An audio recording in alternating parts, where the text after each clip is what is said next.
लेकिन यूक्रेन की लड़ाई में प्रतिबंध लगा दिया गया बोटॉक्स के ऊपर। अभी भाई को बोटॉक्स नहीं मिल रहा है तो बूढ़ा दिख रहा है यहाँ पर, लेकिन इतना भी ज्यादा प्रभाव नहीं पड़ता है। बोटॉक्स का इंतजाम एक राष्ट्रपति के लिए बहुत बड़ी बात नहीं होती है, नॉर्मल बात होती है। देखिए, इन सब के साथ पुतिन का एक ऐसा सच भी है जो दुनिया को से छुपाया जाता है, या फिर यूं कह दीजिए कि यह सच एक ना एक दिन पुतिन को झेलना ही पड़ेगा। पुतिन को कहा जाता है कि एब्डोमिनल कैंसर है पेट का, खैर उसका ये इलाज करा लेंगे, लेकिन इन्हें पार्किंसंस बीमारी है। पार्किंसंस बीमारी एक तरह का लकवा होता है। पार्किंसंस बीमारी लकवा होता है, शरीर धीरे धीरे दिमाग काम करना छोड़ देता है, उस अंग पे धीरे धीरे दबाव होने लगता है, वो अंग काम नहीं करता है। आप पुतिन को देखिएगा तो हल्का झुक के बैठेंगे, कभी बैठेंगे तो इस टाइप के झुक के। ये पार्किंसंस बीमारी है और इनका शरीर अब उतना काम नहीं करता, इसलिए जब बैठेंगे तो टेबल कुर्सी को बहुत जोर से पकड़ के बैठते हैं। कभी भी देखिएगा पुतिन को जब भी इंटरव्यू देते तो हल्का सा ऐसे झुके हुए रहेंगे, पार्किंसंस बीमारी की वजह से। ये सबमरीन में भी अंदर चले जाते हैं, क्योंकि ये केजीबी के सदस्य थे तो इन्हें हर चीज पता होती है। इनकी पूरी लग्जेरियस फ्लीट है जहाजों की, जाते हैं तो फुल सिक्योरिटी के साथ जाते हैं। और ये केवीजी के सदस्य थे, खुफिया जानकार थे, तो फाइटर प्लेन भी चला लेते हैं, हर तरह के जहाज ये बंदा उड़ा लेता है, हर तरह का जहाज। व्लादिमीर पुतिन वहां पे, इनके पास बहुत ही महंगी याट है, कहा जाता है कि इलॉन मस्क से भी अमीर है। हालांकि जितने राष्ट्रपति वो लोग होते हैं इनके पास अमीरी से ज्यादा पावर होता है। यहाँ पर पूरे देश के संसाधनों का इस्तेमाल करते हैं। यहाँ पर ये ब्लैक बेल्टर है कराटा से, स्नाइपर है, इनकी गोली की निशान बहुत बेहतरीन है, कई बहुत सारे सातिर भी हैं दिमाग के। यहाँ पर इनका ये जो क्रेमलिन वाक है काफी ज्यादा प्रसिद्ध हुआ था पुतिन का। देखिए, इन सब के साथ पुतिन का एक ऐसा सच भी है जो दुनिया को से छुपाया जाता है, या फिर यूं कह दीजिए कि यह सच एक ना एक दिन पुतिन को झेलना ही पड़ेगा। पुतिन को कहा जाता है कि एब्डोमिनल कैंसर है पेट का, खैर उसका ये इलाज करा लेंगे, लेकिन इन्हें पार्किंसंस बीमारी है। पार्किंसंस बीमारी एक तरह का लकवा होता है। पार्किंसंस बीमारी लकवा होता है, शरीर धीरे धीरे दिमाग काम करना छोड़ देता है, उस अंग पे धीरे धीरे दबाव होने लगता है, वो अंग काम नहीं करता है। आप पुतिन को देखिएगा तो हल्का झुक के बैठेंगे, कभी बैठेंगे तो इस टाइप के झुक के। ये पार्किंसंस बीमारी है और इनका शरीर अब उतना काम नहीं करता, इसलिए जब बैठेंगे तो टेबल कुर्सी को बहुत जोर से पकड़ के बैठते हैं। कभी भी देखिएगा पुतिन को जब भी इंटरव्यू देते तो हल्का सा ऐसे झुके हुए रहेंगे, पार्किंसंस बीमारी की वजह से। वो चाहते थे चचन्या राज से एकदम तबाही किया जाए। अब सोचिए, याद कीजिए 2019 जब भारत में पुलवामा में अटैक हुआ था, हमारे सिपाही शहीद हुए थे, तो किस तरह से बवाल हुआ था कि घुस के मारेंगे आतंकवादियों को। यही चाहता था वहां पर पुतिन भी। पुतिन इसी चीज को चाहता था कि एक बार जनता का समर्थन हो जाए कि मारो चेचन्या को, और यही हो भी गया। 300 लोग जब मरे एक महीने के अंदर लगातार बम ब्लास्ट में, तो रूस की जनता कही कि मारो ससुरा को। इस बीच प्रधानमंत्री थे पुतिन, पावर तो रहता ही है पुतिन को। अब बोरिस यल्सन जो पियक्कड़ था, शराब पी के पूरा पावर पुतिन को दे दिया, कहा कि चेचन्या को संभालो। इसने क्या किया, पुतिन ने हर सिपाही के चेहरे पर या हेलमेट पर कैमरा लगा दिया और लाइव टेलीकास्ट दिखा दिया कि कैसे मारा जाता है। अब मारा जानबूझ के चेचन्या में। देखिए, जो भी मास्को में बम फोड़ा गया था पुतिन फोड़ा था, ये बात एकदम क्लियर है कि पुतिन फोड़ा था, और उसी ने घुस घुस के मारा चेचन्या में। वहां के लोगों को तो रियलिटी पता नहीं थी और पूरा लाइव दिखाया जा रहा था। ध्वस्त कर दिया पूरी तरह चेचन्या को, और वहां के लोगों को, भाई उनको लगा कि हमने बदला लिया है यहाँ पर, और 80,000 लोगों को मार दिया पुतिन। सोचिए कितना खतरनाक है ये पुतिन। 80,000 चेचन्या के लोगों को मार दिया, खुद ब्लास्ट कराया मॉस्को में, इल्जाम लगाया चेचन्या पे, और घूस के मारा 80,000 लोगों का, पूरा टीवी पे लाइव टेलीकास्ट दिखाया। इससे क्या हुआ कि पूरी दुनिया, पूरे रूस के लोगों ने देखा कि जो उनके घर में 300 को मारा है, पुतिन ने घुस के 80,000 को मारा है। ऐसा नेता होना चाहिए यहाँ पर। पुतिन की रेटिंग एकदम हीरो की हो गई। तो 1999 में जो पुतिन प्रधानमंत्री था, वो राष्ट्रपति से भी ज्यादा फेमस होने लगा, और बोरिस यल्सन पे भ्रष्टाचार के आरोप लगने लगे। और इसी बीच सन 2000 में पहली बार राष्ट्रपति चुनाव जीत गया पुतिन। पुतिन का सपना पूरा हो गया। रूस जैसे बड़े देश की पूरी सत्ता अब पुतिन के हाथ में थी। पुतिन सन 2000 में चुनाव जीते, और 2000 में जब चुनाव जीते तो रूस के संविधान के हिसाब से कोई भी व्यक्ति लगातार 2 बार तक प्रधान राष्ट्रपति ही बन सकता है, 2 बार से ज्यादा लगातार नहीं बन सकता है। तो पहला शर्त ये था रूस के संविधान का। रूस के संविधान का दूसरा शर्त ये कहता था कि कोई भी व्यक्ति प्रधानमंत्री, राष्ट्रपति का जो कार्यकाल रहेगा वो 4 साल का रहेगा। जैसे भारत में 5 साल का है, लेकिन रूस में 4 साल का, अमेरिका में भी 4 साल का ही होता है, वहां का भी राष्ट्रपति का 4 साल होता है। तो पुतिन राष्ट्रपति बने सन 2000 से 2004 के लिए। इस दौरान इनको पता था कि हमारा जो पहला टेन्योर है वो 4 साल का है, इसमें अच्छा काम करना है। तो इन्होंने क्या किया, सन 2000 से 2004 के बीच में अपने मन मुताबिक अधिकारियों की नियुक्ति किया। अब चूंकि ये खुफिया एजेंट थे इसलिए इनको हर जानकारी थी, और पूरी तरह से अपने मन मुताबिक पूरे मंत्रिमंडल को बैठाया और क्रेमलिन पर अपना दबदबा मजबूत किया। जैसे भारत में संसद होता है, अमेरिका में व्हाइट हाउस होता है, उसी तरह रूस में क्रेमलिन होता है, यहीं पे राष्ट्रपति रहते हैं। और पूरा दबदबा बनाया अधिकारियों के बीच में और जबरदस्त काम किया अपने पहले टेन्योर में। रूस की जो जीडीपी थी वो 93% की रफ्तार से बढ़ी थी। लोगों को लगता था कि भगवान मिल गया पुतिन को, लेकिन पुतिन बहुत महत्वाकांक्षी था। उन्होंने अपना पहला कार्यकाल पूरा किया सन 2000 से राष्ट्रपति के रूप में, सन 2000 से 2004 के बीच में। एक टेन्योर हो गया, 4 साल का ही होता है। दूसरा टेन्योर उन्होंने पूरा किया 2004 से 2008 के बीच में। अब यहाँ तो हो गया रूस के शर्त के हिसाब से आप 2 बार से ज्यादा नहीं रह सकते राष्ट्रपति। इसके बाद ये क्या किया कि प्रधानमंत्री का चुनाव लड़ लिया। देखिए 2 बार तो राष्ट्रपति रहे और उसके बाद 2008 से 2012 तक ये प्रधानमंत्री बन गए, प्राइम मिनिस्टर।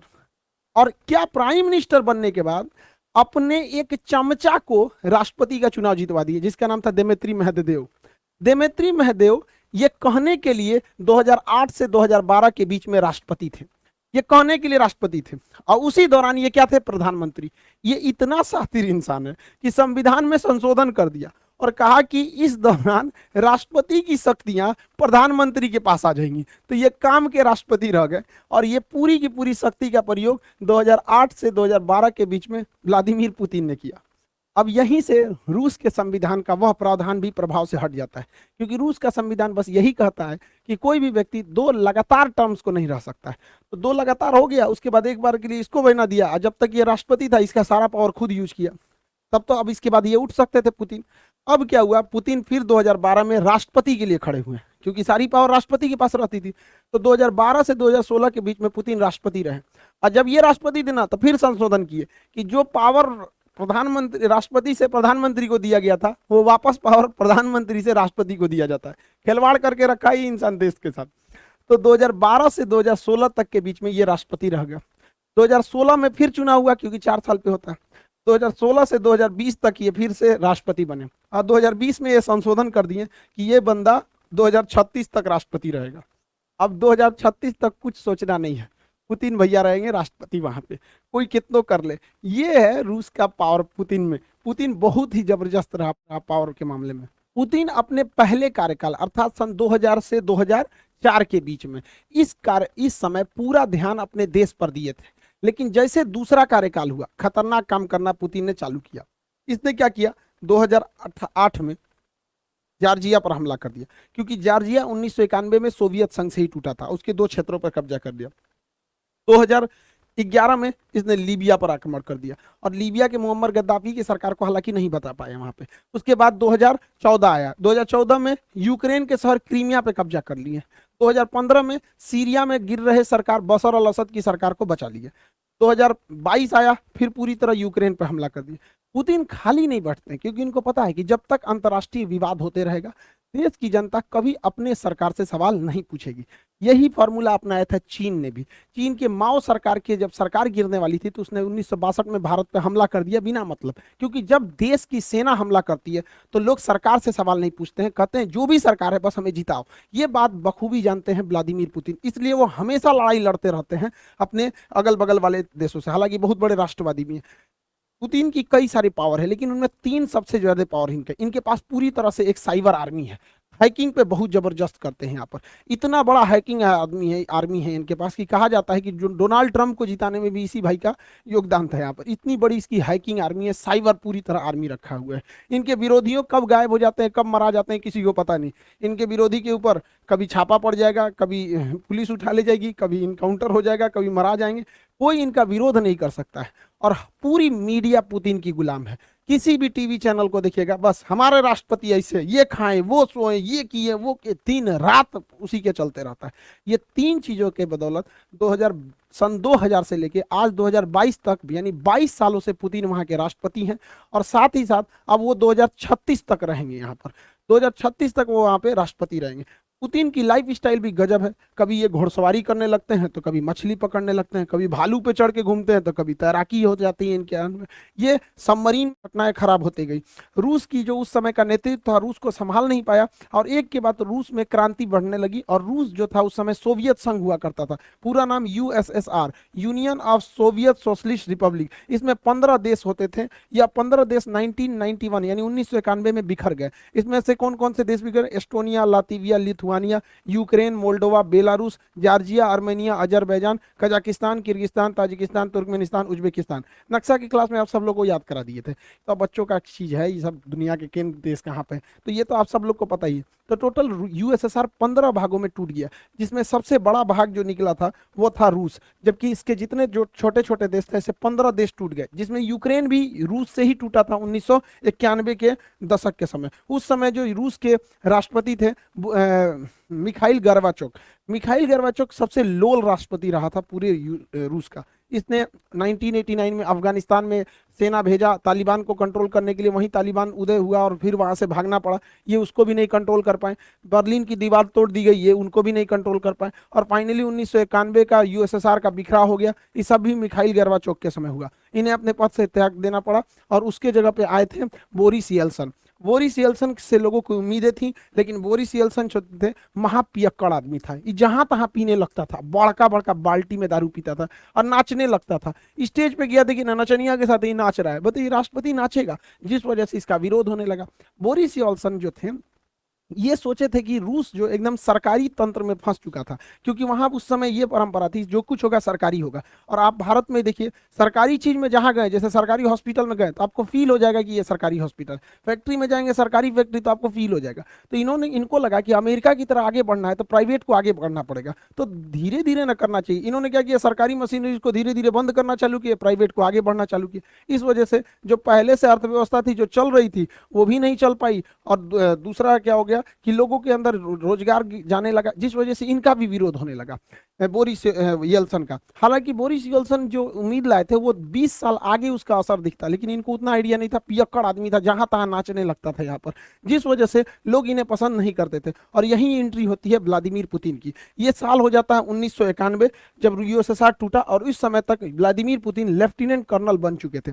इस समय इनकी जो मुलाकात होती है वो रूस का सबसे बड़ा जो शहर है सेंट पीटर्सबर्ग, सेंट पीटर्सबर्ग के मेयर थे एंटोली सोबचक। एंटोली सोबचक से मुलाकात होती है व्लादिमीर पुतिन की, और ये क्या करते हैं, सोबचक व्लादिमीर पुतिन को सेंट पीटर्सबर्ग का डिप्टी मेयर बना देते हैं। और यहीं से कहानी शुरू होती है व्लादिमीर पुतिन की। जैसे ये डिप्टी मेयर बनता है, इसने वहां के जितने करप्शन थे उस सबको खत्म करने लगता है, व्यवस्थाओं में सुधार लाने लगता है। यह परिवर्तन सड़कों पर दिखने लगती है, और सेंट पीटर्सबर्ग जो कि पूरी तरह से रूस का सबसे बड़ा शहर था, वहां से एक नाम उभर के आता है कि एक नाम व्लादिमीर पुतिन, जिसने सबको सुधार दिया, जिससे कि लोग वहां के प्रभावित होते हैं। लेकिन एक शहर पे कितना काम कर दीजिएगा, नेशनल लेवल तक उतना नहीं पहुंच पाता, उन भी 1991 के समय जब मीडिया उतना ज्यादा नहीं था। लेकिन इसकी नजर जब व्लादिमीर पुतिन की इन कामों की देखते हुए, एक बहुत ही उस समय के पावरफुल एडवाइजर हुआ करते थे, राष्ट्रपति के सलाहकार होते थे उस समय, उनका नाम था वेलेंटीना यामासोव। ये वेलेंटीना यामासोव जो थे, इनकी एक विशेषता थी कि ये उस समय के जो राष्ट्रपति थे बोरिस येल्सन, उनके ये दामाद थे। तो जिस वजह से आप समझ सकते हैं कि राष्ट्रपति का ही दामाद है तो कितना पहुंच होगा। तो ये जो थे वेलेंटीना यामासोव, तो वेलेंटीना यामासोव जो थे, इन्होंने पुतिन को बुलाया और उनको ने क्या किया कि एडवाइजर रख दिया किसका, बोरिस येल्सन का। इस तरह से पुतिन और बोरिस येल्सन की दोस्ती हो गई। ये एक सलाहकार के तौर पर इनके पास आए, और बोरिस येल्सन इन पे बहुत भरोसा करते थे, और राष्ट्रपति बोरिस येल्सन पुतिन को हमेशा साथ रखते थे। और धीरे धीरे ये नेशनल लेवल तक ये चेहरा उभरते गया कि करप्शन को खत्म करना, कभी बोल्ड स्टेप्स लेना। इस वजह से पुतिन का कद धीरे धीरे बढ़ता गया। बड़ी बड़ी जिम्मेदारियां बोरिस येल्सन पुतिन को देने लगे, जनता में पुतिन लोकप्रिय होने लगा। और इसी दौरान बोरिस येल्सन अपने शराबीपन की वजह से, जहां तहां नाच देने की वजह से अपनी गरिमा को खोते जा रहे थे, जिसे भरपाई करने के लिए 1999 में 1900 इधर भारत में कारगिल की लड़ाई चल रही थी, और उस समय 1999 में रूस का प्रधानमंत्री बनाया गया व्लादिमीर पुतिन को। वहां पे प्रधानमंत्री को ज्यादा पावर नहीं है, वहां सारा पावर राष्ट्रपति को, और राष्ट्रपति थे बोरिस येल्सन। तो यहां से एक नेशनल लेवल तक पहचान बन गई पुतिन की। लेकिन पुतिन बहुत ही महत्वाकांक्षी था, वह सोचता था कि हम आगे प्रधानमंत्री से राष्ट्रपति कैसे बनेंगे, क्योंकि वहां सारा पावर राष्ट्रपति के पास था। इसने दिमाग लगाया, रूस का जो ये वाला एरिया है, नीचे का एरिया, रूस इतनी तो पूरा बड़ा है, मॉस्को से नीचे का ये एरिया है, इसका नाम है चेचन्या। ये चेचन्या जो था ये रूस से टूटना चाहता था, क्योंकि 1991 में 15 देश टूटे थे, तो चेचन्या कहता था हम भी टूटना चाहते हैं। तो रूस ने ये व्लादिमीर पुतिन, चूंकि ये खुफिया एजेंट था, इसने दिमाग लगाया। उसने कहा कि एक काम करते हैं, इन्हीं को फंसा देते हैं। इसने मॉस्को में बम ब्लास्ट कराना चालू किया। ध्यान से समझिएगा, यह बम ब्लास्ट खुद पुतिन करा रहा था, जो खुद उस देश का प्रधानमंत्री है। और इल्जाम लगा दिया किस पर, चेचन्या पे, कि चेचन्या के लोगों ने ब्लास्ट कराया है। और ये अगस्त से सितंबर 1999 तक धड़ाधड़ रूस में जहां तहां बम फूट रहे थे। इधर भारत में 1999 में कारगिल हो रहा था, अटल बिहारी वाजपेयी थे।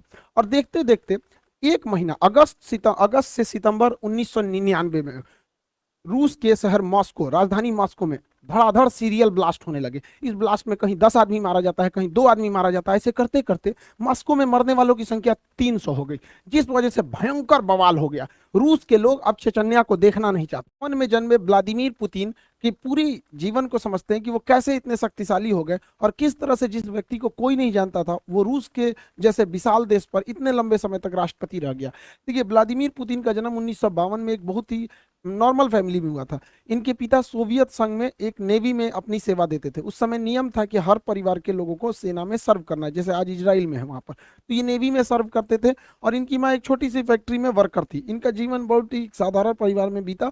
ये पढ़ने में उस समय एक साधारण विद्यार्थी थे। उससे आगे अगर इनकी जर्नी को देखते हैं तो 1975 में ये रूस की खुफिया एजेंसी केजीबी को ज्वाइन करते हैं, और 1975 में एक सीक्रेट ऑफिसर बनते हैं। इन्हें कई अलग अलग देशों में भेजा गया देश की सेवा करने के लिए, जहां पे इन्होंने बखूबी अपना रोल निभाया। इनके जीवन में सबसे बड़ा बदलाव कब आया, जब 1989 में जर्मनी रूस के खिलाफ होने लगा। जर्मनी में पहले रूस का प्रभाव था, ये जर्मनी, और रूस में आधे ही जर्मनी के बीच में एक दीवार चलाई गई थी जिसका नाम था बर्लिन की दीवार। इस साइड का हिस्सा रूस से प्रभावित था और इस साइड का हिस्सा अमेरिका से प्रभावित था। लेकिन जर्मनी में ये जो बर्लिन की दीवार थी ये तोड़ दी गई, और पूरा का पूरा जर्मनी जो था वो अब अमेरिका के प्रभाव में जाने लगा था। इस घटना को वहां पे खड़े, वहीं पे ये अंडर कवर एजेंट थे व्लादिमीर पुतिन, उस समय केजीबी के तहत, वो देखते रह गए। और देखते देखते ये बर्लिन की दीवार तोड़ दी गई, और जिस जर्मनी के आधे हिस्से पर रूस का प्रभाव था, यानी उस समय के यूएसएसआर अर्थात सोवियत संघ का प्रभाव था, वो अब प्रभाव खत्म हो गया। और धीरे धीरे आगे और